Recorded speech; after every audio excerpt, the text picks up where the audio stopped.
আল্লাহর কোরআনের আইন ছাড়া আমরা এই পৃথিবীতে আর কোন আইন মানতে চাই না। রাজি আছেন কারা কারা? দুটো হাত দেখতে চান। নারায়ে তাকবীর, নারায়ে তাকবীর। আল কোরআনের আলো, আল হাদিসের আলো, সংসদে জালো, লিল্লাহে তাকবীর। সম্মানিত আমার ভাইরা,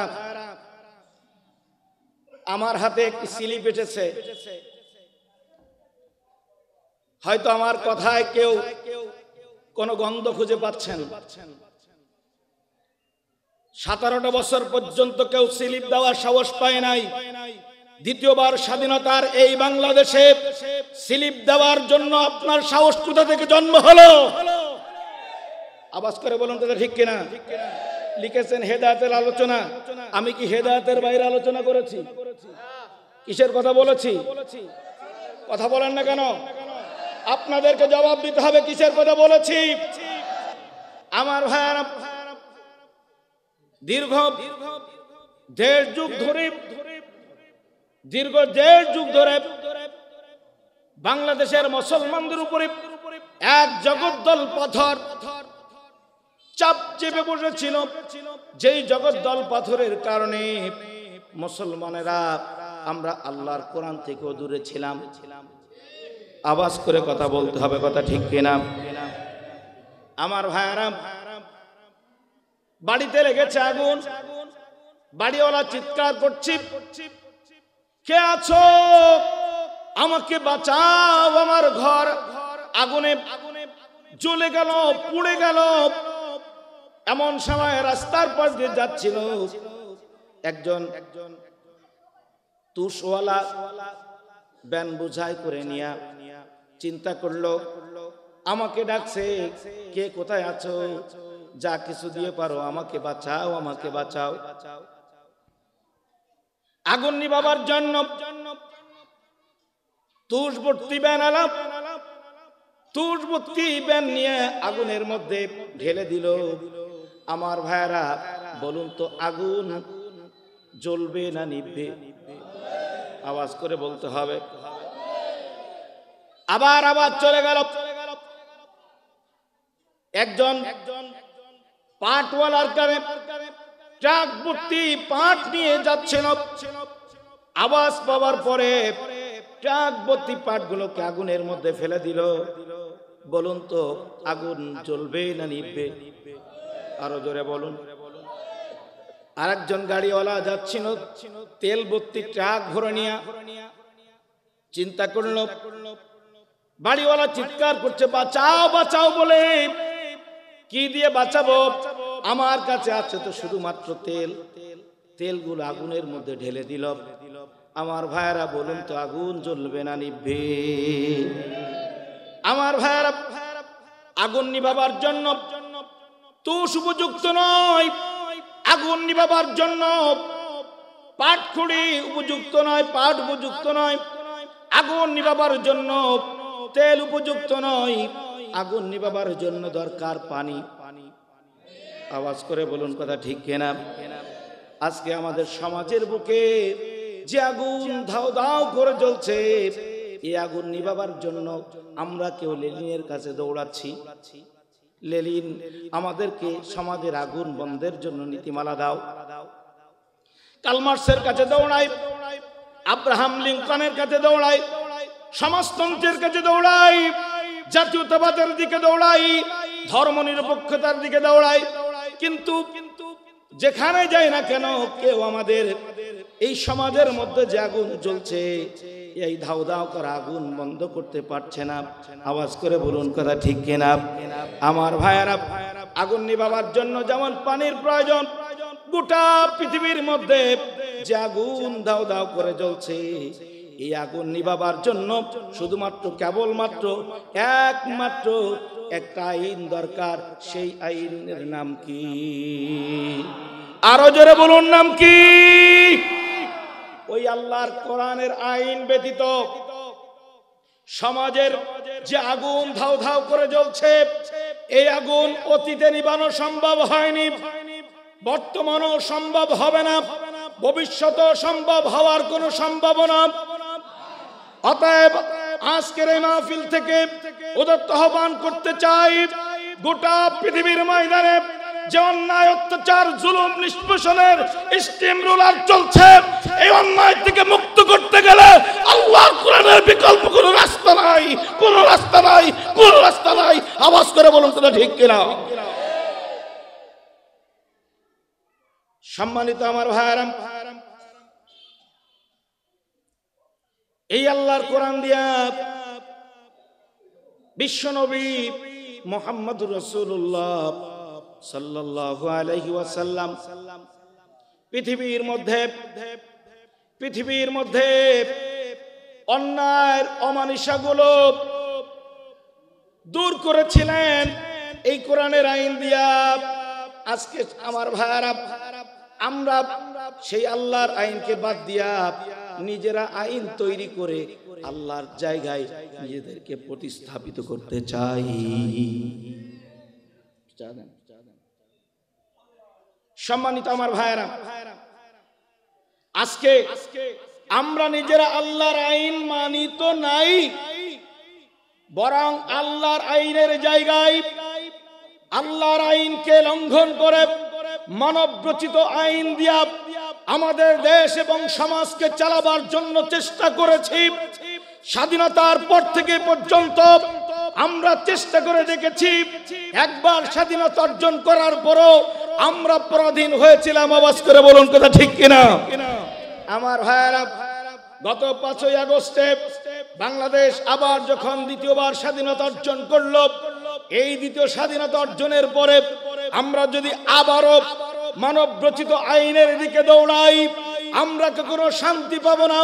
অতএব আমাদেরকে দৃঢ় প্রত্যয় গ্রহণ করতে হবে, আল্লাহর কোরআনের আইন ছাড়া আমরা এই পৃথিবীতে আর কোন আইন মানতে চাই না।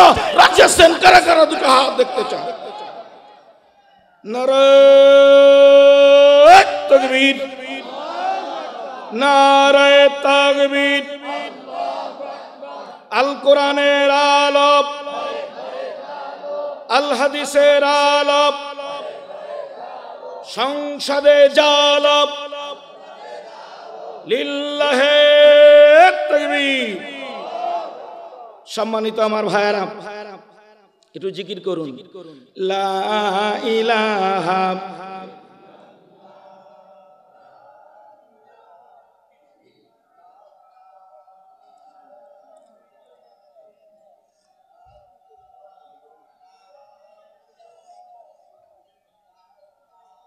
লা ইলাহা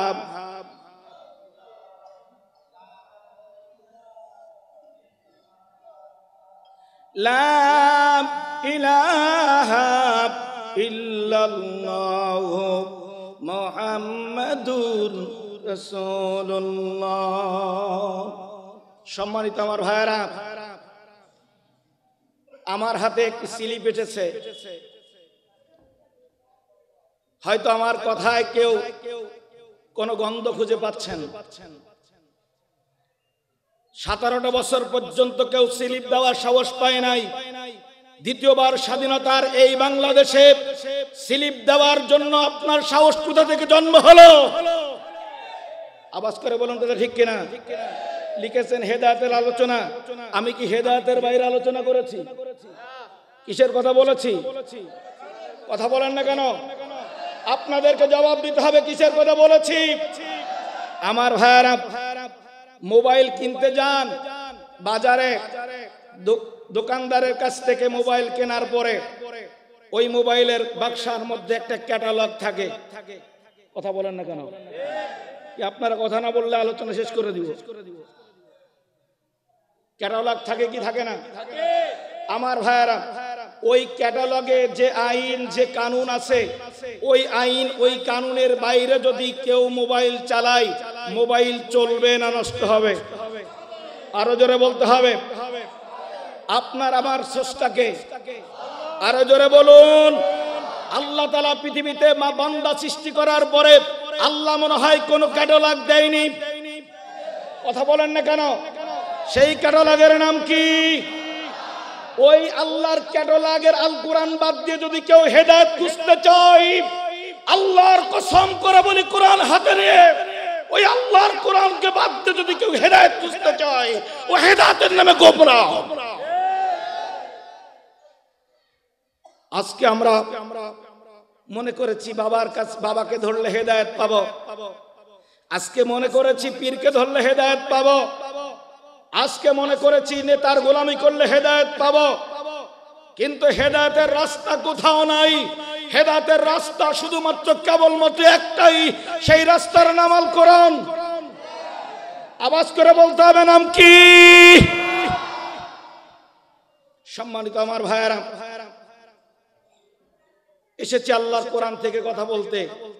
তবে কোন দলের পক্ষও বলবো না, কোন দলের বিপক্ষও বলবো না। তবে আল্লাহর কোরআনের পক্ষে কথা বলবো।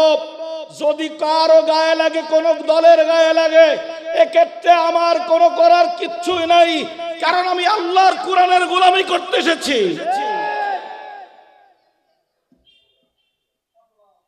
রাগ করতেছেন? কষ্ট হচ্ছে? কথা চলবে? আরো জোরে বলুন, কথা চলবে? এরপরে যিনি আসবেন আমার পরে,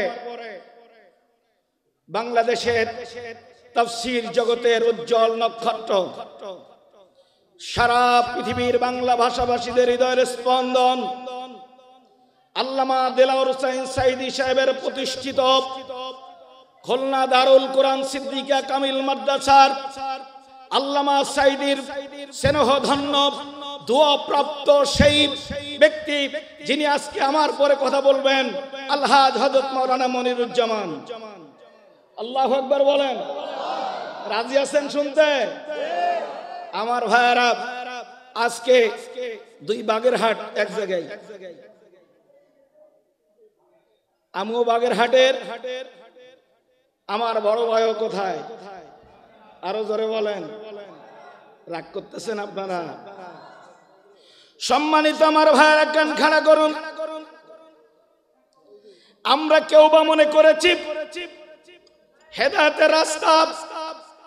হেদায়েতের রাস্তা খোঁজার জন্য আমরা অনেকে চেষ্টা করেছি। আমরা শুধু মনে করেছি নামাজ হেদায়েতের রাস্তা, শুধুমাত্র রোজা হেদায়েতের রাস্তা, হজ শুধুমাত্র হেদায়েতের রাস্তা, যাকাত শুধুমাত্র হেদায়েতের রাস্তা। আমার ভাইয়েরা, যদি শুধুমাত্র নামাজ হেদায়েতের রাস্তা হতো, আব্দুল্লাহ ইবনে উবাই আল্লাহ রাসূলের পিছনে 5 ওয়াক্ত নামাজ জামাতের সাথে আদায় করে হেদায়েতের রাস্তা পেয়ে আল্লাহর জান্নাতে যেতে পারতো। আওয়াজ করে বলুন, কথা ঠিক কিনা? আব্দুল্লাহ ইবনে উবাই রাইসুল মুনাফিকিন হওয়ার কারণ কি? আব্দুল্লাহ ইবনে উবাই নামাজকে অস্বীকার করে নাই, রোজাকে অস্বীকার করে নাই, হজকে অস্বীকার করে নাই, যাকাতকে অস্বীকার করে নাই, কিন্তু আব্দুল্লাহ ইবনে উবাই অস্বীকার করেছিল আল্লাহর কোরআনকে আইন। কথা বলতে হবে কি? আল্লাহর কোরআনকে কি অস্বীকার করেছিল? আইন। এটা মানতে তার সমস্যা ছিল। সে মনে করেছিল আল্লাহর কোরআন দিয়ে আইন চলবে কেন? আমরাই তো সমাজের নেতা, আমাদের আইন দিয়েই কোরআন চলবে। এই কোরআন যখন রাসূলের উপরে নাজিল হতে লাগলো, আল্লাহর নবী মুহাম্মদ সাল্লাল্লাহু আলাইহি সাল্লাম কোরআন দিয়ে সমাজের মধ্যে দাওয়াত, প্রচার এবং প্রসার চালাতে লাগলেন। একটি পর্যায়ে যখন রাসূলের ডাকে দলে দলে মানুষ ইসলাম গ্রহণ করতে লাগলো, এমন সময় আবু জেহেল, আবু লাহাব, উতবা, শাইবা, ওয়ালিদ ইবনে মুগিরা সবাই মিলে একটা বৈঠক করে একটা আইন রচনা করলো, লা তাসমাউ লিহাযাল কোরআন। কথা বলেন না কেন? আইন রচনা করলো, কোরআন শোনা যাবে না। কিন্তু যারাই আইন রচনা করেছিল, ওরাই আবার রাতের আধারে মুহাম্মদুর রাসূলুল্লাহ সাল্লাল্লাহু আলাইহি সাল্লামের ঘরের পিছনে দাঁড়িয়ে সারা রাত কোরআন শুনতো। রাত যখন শেষ হয়ে গেল, আবু জেহেল, আবু লাহাব, উতবা, শাইবা সবাই যখন বাড়ির দিকে যায়, দিনের বেলায় একজন আরেকজনের সাথে যখন সাক্ষাৎ হয়ে গেল, জিজ্ঞাসা করছে তুমি কই গেলে, তুমি কই গেলে, কারণ সবার রাস্তা কোথায়? কথা বলেন না কেন? সবার রাস্তা এক জায়গায়, সেটা হলো মুহাম্মদুর রাসূলুল্লাহর কণ্ঠে কোরআন। আল্লাহু আকবার বলবেন না? ওই দিন উতবা জিজ্ঞাসা করেছিল, এ মক্কার নেতা আবু জেহেল, আপনার কাছে জানতে চাই সারা রাত দাঁড়িয়ে দাঁড়িয়ে আমরা যে মুহাম্মদ সাল্লাল্লাহু আলাইহি ওয়াসাল্লামের কণ্ঠে কোরআন শুনলাম, আমরাই তো নিজেরা ওই কোরআন শোনা বন্ধের আইন রচনা করেছি, আর রাতের বেলায় আমরা নিজেরাই আইন ভঙ্গ করেছি। আমার ভাইয়েরা, আমরা লক্ষ্য করে দেখেছি যারা এই দুর্নীতির বিরুদ্ধে আইন তৈরি করেছিল, মানবতার বিরুদ্ধে আইন তৈরি করেছিল, আজকে তারা দুর্নীতিতে চ্যাম্পিয়ন হয়েছে, মানবতা বিরোধীতে চ্যাম্পিয়ন হয়েছে। আওয়াজ করে বলুন তো ঠিক কিনা? আমার ভাইয়েরা, চ্যাম্পিয়ন এমন হয়েছে, এখন তারা অনেকে বলছে ক্ষমা চায় জাতির কাছে ক্ষমা চাইতে আসছে। আমার ভাইয়েরা, আমি আপনাদের কাছে জিজ্ঞাসা করতে চাই, অনেকে আবার মনে মনে কয় তাদেরকে ক্ষমা করে দেওয়া উচিত, কিন্তু আমি আপনার কাছে জিজ্ঞাসা করতে চাই, যাদের অত্যাচার জুলুম নির্যাতনের কারণে প্রায় 4000 মানুষ শাহাদাত বরণ করলো, দুনিয়া থেকে চলে গেল, রক্ত দিল, জীবন দিল, যদি তাদেরকে এখন ক্ষমা করে দেওয়া হয়, 4000 শাহাদাতের রক্তের সাথে বেঈমানি করা হবে কি হবে না? আরো জোরে বলুন, বেঈমানি হবে কি হবে না?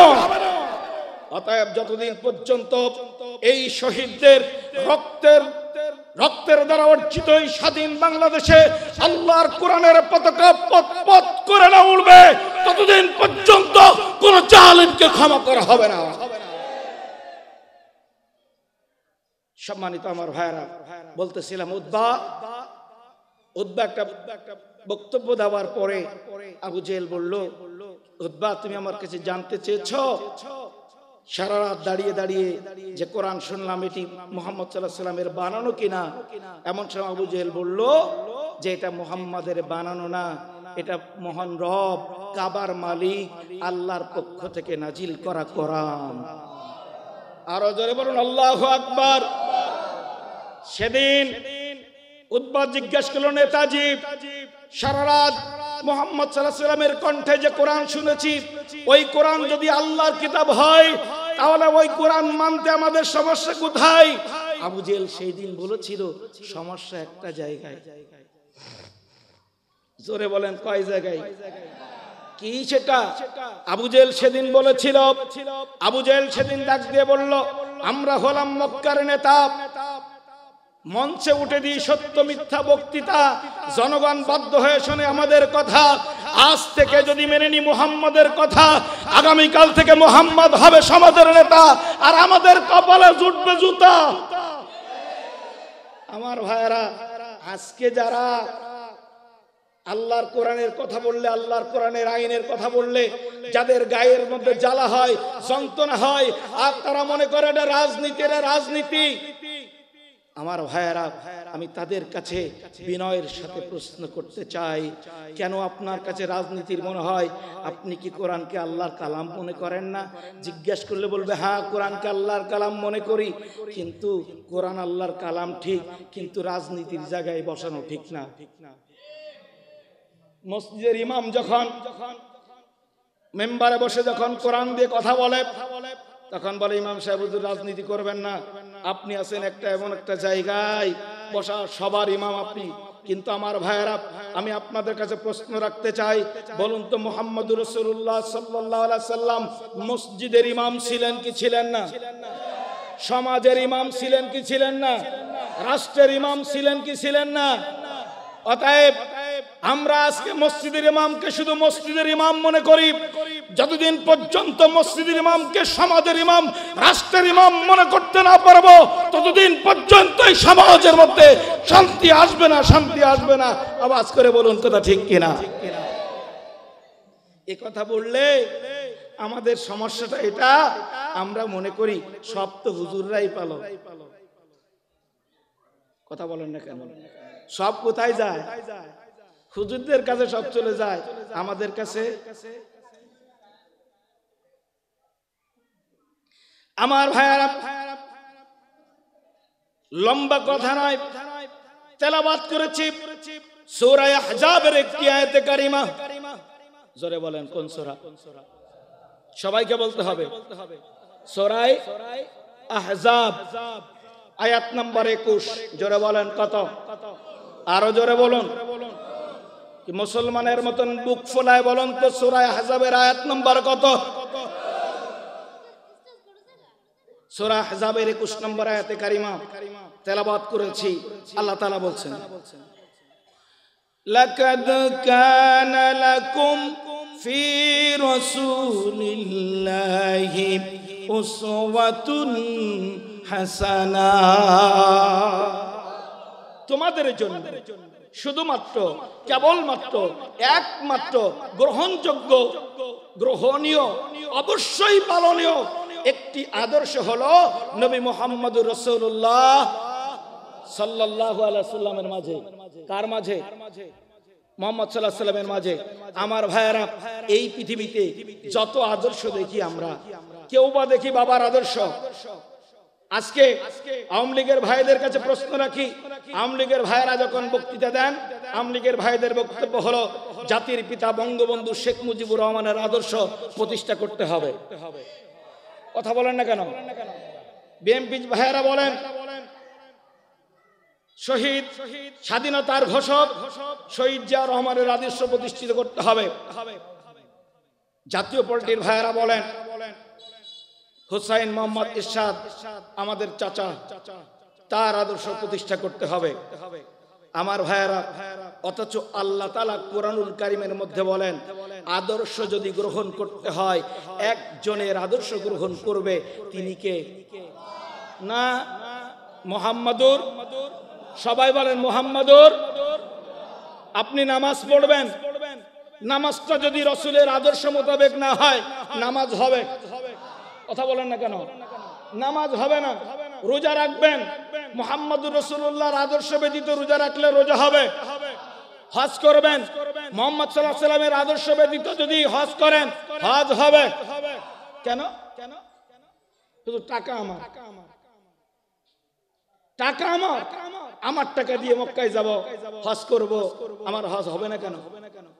কারণ প্রত্যেকটি ইবাদতের ক্ষেত্রে মহান রব আল্লাহ তাআলা, তিনি আল্লাহ তাআলা করে দিয়েছেন। আল্লাহু আকবার বলুন। ইবাদত হবে আল্লাহর, আর আদর্শ মানব নবী মুহাম্মদুর রাসূলুল্লাহ সাল্লাল্লাহু আলাইহি সাল্লামের। আমার ভাইয়েরা, তাহলে রাসূলের আদর্শ ব্যতীত যদি নামাজ না হয়, রাসূলের আদর্শ ব্যতীত যদি রোজা না হয়, রাসূলের আদর্শ ব্যতীত যদি যাকাত দেওয়া না হয়, যাকাত হবে না। রাসূলের আদর্শ ব্যতীত যদি হজ না হয়, হজ হবে না। আমার ভাইয়েরা, আমি আপনাদের কাছে একটা জিনিস প্রশ্ন করি, একটু বিবেক দিয়ে জবাবটা দেন। বলুন তো, রাসূলের আদর্শ ব্যতীত স্বামী স্ত্রীর বিয়ে হলে ওই বিয়ে বৈধ না অবৈধ? আরো জোরে বলেন।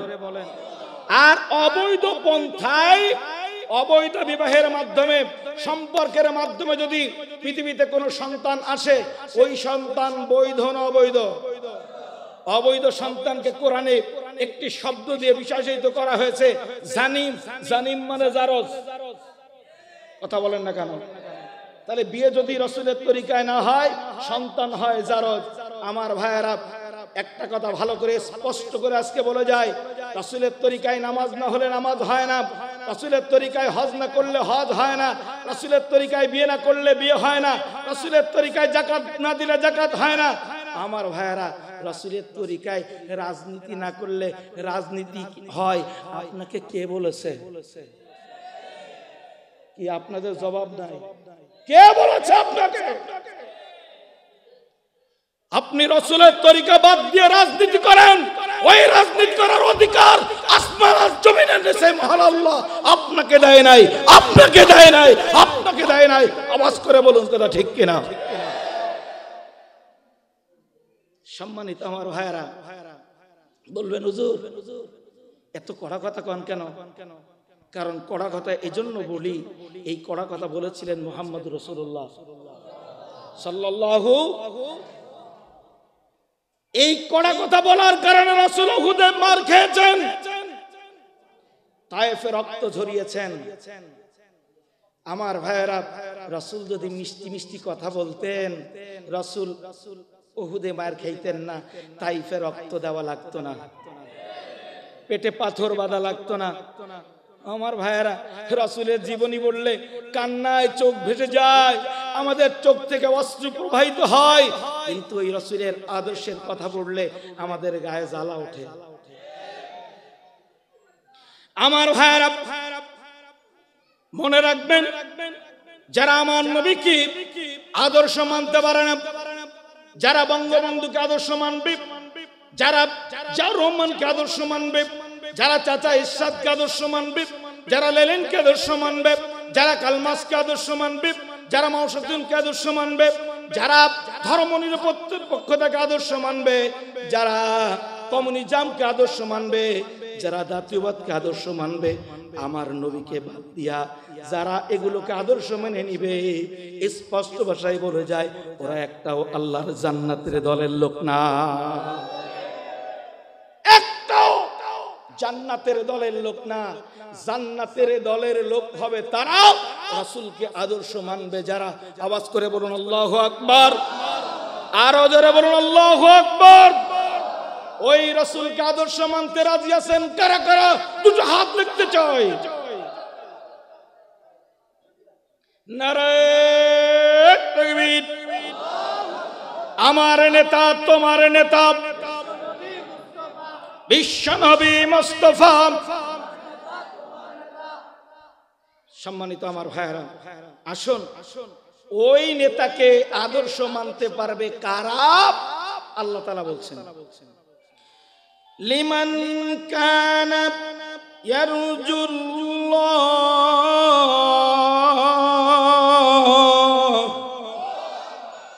যারা আল্লাহকে চাই ওরা আমার নবীকে আদর্শ মানতে পারবে। জোরে বলুন আল্লাহু আকবার।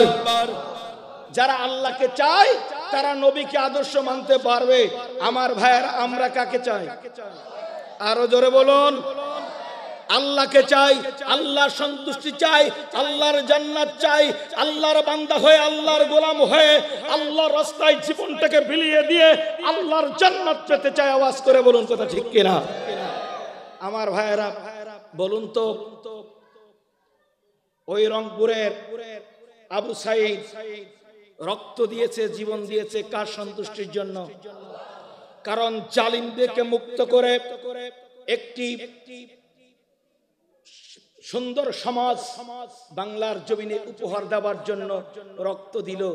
আমার ভাইয়েরা, মুগ্ধ রক্ত দিল।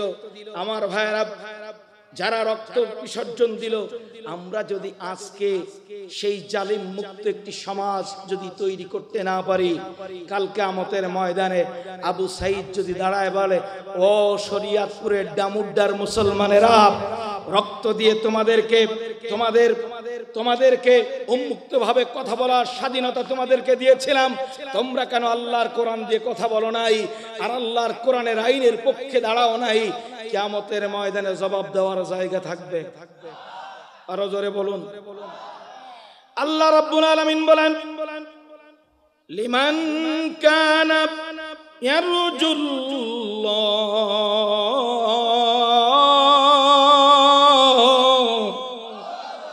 যারা আল্লাহকে চাই তারা আমার নবীকে আদর্শ মানতে পারবে। যারা আল্লাহকে চায় তারা আমার নবীকে, আর যারা আল্লাহকে চায় ওরা দৈনিক 5 ওয়াক্ত নামাজ আদায় করে। কথা বলেন না কেন? নামাজে আমরা কাকে চাই? আমি যখন নামাজে তাকবীর বলি আল্লাহু আকবার, কার নাম? আরো জোরে বলেন। হাতটা বাঁধার পরে সানা পড়ি, সুবহানাকা আল্লাহুম্মা বিহামদিকা ওয়া তাবারাকা ইসমুকা ওয়া তাআলা জাদ্দুকা ওয়া জাল্লা সানাউ ওয়া লা ইলাহা গায়রুক। আমরা যখন নামাজের মধ্যে যখন সানা পড়ি তখন কার প্রশংসা? আরো জোরে বলেন। যখন রুকুতে যাই সুবহানা রাব্বিয়াল, বলেন না কেন? ওখানে রবের নাম আছে না নাই? রব কে? যখন সেজদায় যাই, ওই সেজদায় গিয়ে আমরা বলি সুবহানা রব্বিয়াল, আরো জোরে বলেন না। রুকু থেকে উঠে দাঁড়াচ্ছি, তখন বলি রব্বানা। কোন রবের নাম? আরো জোরে বলেন। অতএব আল্লাহকে যারা চায় তারা সব সময় আল্লাহর নাম স্মরণ করে। আল্লাযীনা আমানু আশাদ্দু হুব্বান লিল্লাহ, যারা ঈমানদার তারা আমার আল্লাহকে বেশি ভালোবাসে। আল্লাহ বলেন যারা ঈমানদার তারা আমি আল্লাহকে বেশি ভালোবাসে। আর যারা ঈমানদার না ওরা বেশি ভালোবাসে আপাকে, বুবুকে, খালাকে, দাদাকে। ফোনটা যদি দেয়, কলটা গেল, অপর প্রান্তে আফা কথা কয়, অপর প্রান্তে যখন আফা কথা কয়, আফা যা কয় শুধু কয় আপা আপা আপা। কিন্তু মুমিন আল্লাহর গোলাম যখন, মুমিন যখন কথা বলে, মুমিনের প্রতিটা কথার সাথে আমার আল্লাহর নাম আছে না নাই? আরো জোরে বলতে হবে আছে না নাই? আল্লাহ বলেন আমার নবীকে আদর্শ মানতে পারবে তারা যারা আমি আল্লাহকে চাই। আল্লাহকে কোথায় গেলে পাওয়া যাবে, কি করলে আল্লাহকে পাওয়া যাবে? আল্লাহ রাব্বুল আলামিন বলেন ফামান কানা ইয়ারজু লিকা রাব্বিহি ফালইয়ামাল আমালান সালিহাও ওয়ালা ইউশরিক বিইবাদাতি রাব্বিহি আহাদা। একটু জিকির করেন লা ইলাহা।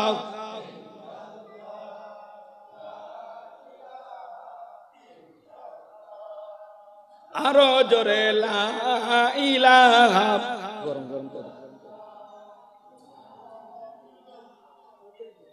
আরো জোরে লা ইলাহা।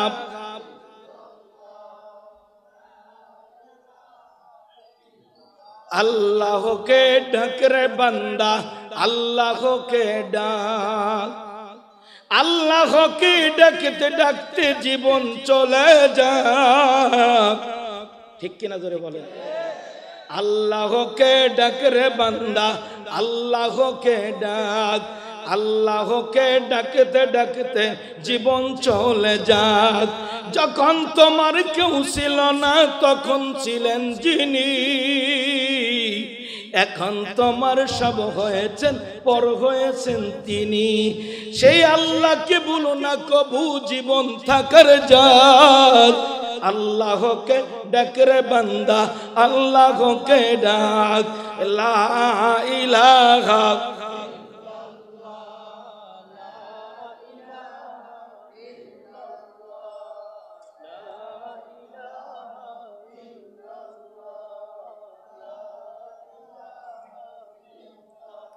লা ইলাহা ইল্লাল্লাহু মুহাম্মাদুর রাসূলুল্লাহ সাল্লাল্লাহু। ফামান কানা ইয়ারজু লিকা রাব্বিহি ফালইয়ামাল আমালান সালিহা। আল্লাহর সাক্ষাৎ পাবে তারা। কি ব্যাপার এখন মাইক সাথতেছ না? কথা কি তোমার বিপক্ষে যাচ্ছে? কথা কি তোমার বিপক্ষে যাচ্ছে? মাইক যা হয়েছে চলতেছে, কথা বলতেছি, কথা বলতে দাও।